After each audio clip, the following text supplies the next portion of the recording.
Daily Darbar நேயர்கள் அனைவருக்கும் வணக்கம். தமிழக அரசியலை பொறுத்த வரைக்கும் விஜய் அவர்கள் இப்போதுதான் என்ட்ரி ஆயிருக்காருன்னு சொல்லலாம். பட் அவரோட என்ட்ரி அப்படின்றது பல ஆண்டுகளாக எதிர்பார்க்கப்பட்டது. கிட்டத்தட்ட 15 ஆண்டுகளாகவே அவருடைய என்ட்ரி எதிர்பார்க்குறாங்க அப்படின்னு தான் சொல்லலாம். கேட்குறதுக்கு நிறைய பேருக்கு ரொம்ப ஆச்சரியமாக இருக்கும். 15 ஆண்டுகளாக அவருடைய என்ட்ரி எதிர்பார்க்குறாங்களா அப்படின்ட்டு. அரசியலை கூர்ந்து கவனிப்பவர்களுக்கு தான் தெரியும். அதாவது விஜய் அவர்களுடைய அரசியலை சமீப காலமாக ரசித்து கொண்டிருக்கிற கவனித்து கொண்டிருக்கிற அவர்களுடைய ரசிகர்களுக்கு வேண்டுமானால் இது தெரியாமல் இருக்கலாம். தமிழக அரசியலை ரொம்ப காலமாக கவனித்து கொண்டிருப்பவர்களுக்கு நன்றாகவே தெரியும். 2011ஆம் தேர்தலிலேயே வெளிப்படையாக தன்னுடைய அரசியல் பணிகளை தொடங்கியிருந்தார் விஜய் அவர்கள். சொல்லப்போனால் ஜெயலலிதா அவர்களுக்கு ஒரு அணிலாக நான் வேலை செய்கிறேன், அவர்களுடைய வெற்றியில் ஒரு அணிலாக என்னுடைய பங்கும் இருந்தது அப்படின்னு விஜய் அவர்கள் சொல்ல போய் அதுதான் அவருடைய சினிமா கேரியரில் மிகப்பெரிய அளவுக்கு ட்ரோல் மெட்டீரியலாக கொடுக்குற ஒரு பட்டப்பெயராகவும் அமைந்து விட்டது அப்படின்றது சோகமான உண்மை. அந்த டைமில் வெளிவந்த வேலாயுதம் படத்துலலாம் அரசியல் நெடி அதிகமாகவே இருந்தது அப்படின்றது தான் உண்மை. அந்த சமயம் விஜய் அவர்கள் பலவிதமான அரசியல் வியூகங்களில் இருந்தார் அப்படின்ற செய்திகள் தொடர்ச்சியாக வெளிவந்து கொண்டிருந்தது. அவர் விஜய் அவர்கள் அப்ரோச் பண்ணாத கட்சியே இல்லை அப்படின்னு சொல்கிற அளவுக்கு முதலில் திமுகவுடன் நெருக்கமாக இருந்தபோதும் உதயநிதி அவர்களை மேடையிலேயே புகழ்ந்து பேசிய வீடியோக்கள் எல்லாம் நாம் பார்த்துருப்போம். அண்ட் காவலன் பட பிரச்சனைக்கு பிறகு ஜெயலலிதா அவர்களை நேரடியாக ஆதரித்து 2011 பிரச்சாரத்தில் ஈடுபட்டது கூட நம்ம பார்த்துருக்குறோம். அண்ட் அதற்கு பிறகான காலங்களில் அவர் நரேந்திர மோடி பாரத பிரதமராக தேர்ந்தெடுக்க போக உள்ள அந்த எலெக்ஷனை ஃபேஸ் பண்ணி கொண்டிருந்த நரேந்திர மோடி அவர்களை பிரதமர் வேட்பாளராக இயங்கி கொண்டிருந்த நரேந்திர மோடி அவர்களை நேரடியாக கோயம்புத்தூரில் சந்தித்து பேசியதாகட்டும், அனைத்து கட்சிகளிடமும் ஒரு அப்ரோச்சை வைத்து கொண்டிருந்தார் விஜய் அவர்கள். பட் முக்கியமாக காங்கிரஸில் விஜய் சேர்ந்து விடுவார் என்றும் கிட்டத்தட்ட தமிழ்நாட்டின் காங்கிரஸின் இளைஞரணி பதவி விஜய் அவர்களுக்கு கொடுக்கப்படும் என்றும் அந்த காலகட்டத்தில் பலவிதமான செய்திகள் வந்தன. ஒருமுறை எஸ்ஏசி அவர்கள் நேரடியாக சொல்லியிருந்தார், விரைவில் நல்ல செய்தி வரும் அப்படின்ற அளவுக்கு அவர் மறைமுகமாக இந்த விஷயத்தை கன்வே பண்ணியிருந்தார். அண்ட் ராகுல் காந்தியை விஜய் அவர்கள் சந்தித்து பேசியது அப்பொழுதெல்லாம் பரபரப்பாக பேசப்பட்ட விஷயங்கள். அண்ட் முக்கியமாக தமிழக காங்கிரஸிலேயே சிலர் அதற்கு எதிர்ப்பு தெரிவித்தார்கள் அப்படின்ற காரணத்துக்காக அது விஜய் அவர்களுக்கு மறுக்கப்பட்டது. அந்த கடுப்பில் தான் மோடி அவர்களை போய் பார்த்தார் அப்படின்ற மாதிரியும் பல ஊடகங்களில் கிசு அளவுக்கு சில செய்திகள் வந்தது. பட் அது உண்மையா இல்லையா அப்படின்றது தெரியறதை விட இப்பொழுது முன்னாள் காங்கிரஸ் எம்எல்ஏவாக இருந்த இந்நாளில் பாஜகவில் இருக்கும் விஜயதாரணி அவர்கள் ஒரு உண்மையை போட்டு உடைத்திருக்கிறார். தான் காங்கிரஸில் இருந்ததால் தனக்கு பல விஷயங்கள் தெரியும் என்றும் அப்பொழுது விஜய் அவர்கள் பற்றி என்ன நடந்தது அப்படின்றதையும் அவர் ஒரு தனியார் தொலைக்காட்சி நிறுவனத்துக்கு கொடுத்த பேட்டியில் அவர் தெரிவிச்சிருக்கார்.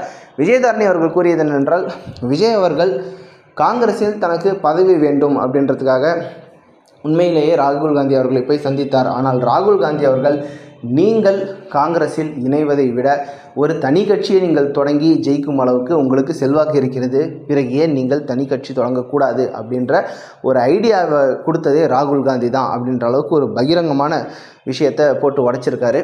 ராகுல் காந்தி ஐடியா கொடுத்ததுக்கப்புறம் அதை இம்ப்ளிமெண்ட் பண்ணுறதுக்கு கிட்டத்தட்ட 12-13 வருஷம் விஜய் அவர்கள் எடுத்திருக்காரு அப்படின்றது தான் நாம் புரிந்து கொள்ள விஷயமாக இருக்கிறது. 2011 டைம்லேயே விஜய் அவர்கள் அவ்வளவு செல்வாக்கானவராக இருந்தாரா? ஒருவேளை விஜயதாரணி அவர்கள் ரொம்ப எக்ஸாகரேட் பண்ணி சொல்கிறாங்களா அப்படின்ற கேள்வியும் நம்மால் தவிர்க்க முடியவில்லை. காரணம், 2011 அப்படின்னும் போது கலைஞர் கருணாநிதி அவர்களும் செல்வி ஜெயலலிதா அவர்களும் உயிரோடு ரொம்ப ஆக்டிவாக பாலிடிக்ஸில் இருந்த நேரம், ஏடிஎம்கே டிஎம்கே அப்படின்றது ஒரு பீக்காக இருந்த நேரம், விஜயகாந்த் அவர்கள் அதே 2011 வாக்கில் எதிர்க்கட்சி தலைவராக உட்கார்ந்து கொண்டிருந்த நேரம். அந்த மாதிரி 3 பெருந்தலைவர்களும் ஆக்டிவாக பாலிடிக்ஸில் இருந்த அந்த சமயத்தில் விஜய் அவர்கள் கட்சி தொடங்கினால் ஜெயிக்கும் அளவுக்கு செல்வாக்காக இருக்கிறாருன்ட்டு ராகுல் காந்தி சொல்லியிருப்பார் அப்படின்னு சொல்கிறது உண்மையில் பொதுமக்களுக்கு நம்பக்கூடிய வகையில் இருக்கிறதா அப்படின்றதே கேள்வியாக இருக்கிறது. அப்பொழுது நடிகர் என்ற வகையில் விஜய் அவர்கள் அரசியல் பேச்சுக்களை பேசியிருந்தாரோ இல்லை எலெக்ஷனில் நின்றிருந்தாரோ ஒரு குறிப்பிட்ட அளவுக்கு தாக்கம் ஏற்படுத்தியிருக்கலாமே தவிர அது நிச்சயமாக ஓட்டுகளாகவோ வெற்றிகளாகவோ கன்வெர்ட் ஆகிருக்குமான்னு தெரியாது. ஏன்னா விஜய் அவர்களை விட பல மடங்கு அதிகமாக தீவிரமாக உழைத்திருந்த கட்சி கட்டமைப்பை வைத்திருந்த விஜயகாந்த் அவர்களே 2வது தேர்தலில் தான் எதிர்க்கட்சி தலைவர் அந்தஸ்துக்கு வருவதற்கு முடிந்தது, 2வதாக சந்தித்த சட்டசபை தேர்தலில். பட் ராகுல் காந்தி அவர்கள் எந்த அடிப்படையில் விஜய் அவர்கள் தனி கட்சி தொடங்கினால் ஜெயித்து விடுவார்கள்னு சொல்லியிருந்தார் அப்படின்றது நமக்கும் மிகப்பெரிய கேள்வியாக இருக்கிறது.